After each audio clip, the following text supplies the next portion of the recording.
Formal nang nanumpa sa tungkulin si Police Brigadier General Erosito Narito Miranda bilang ika-44 na Regional Director ng Police Regional Office 5 sa isinagawang turnover of command sa Pro 5 Grandstand, Camp Brigadier General Simeon Ola, Legazpi City.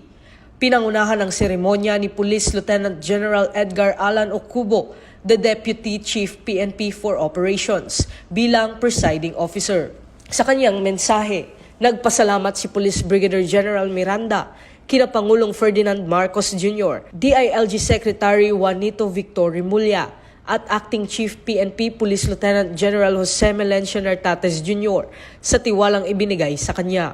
Hinimok din niya ang mga tauhan ng Pro 5 na magkaisa sa pagsusulong ng kapayapaan, kaayusan at kaligtasan sa rehiyon ng Bicol.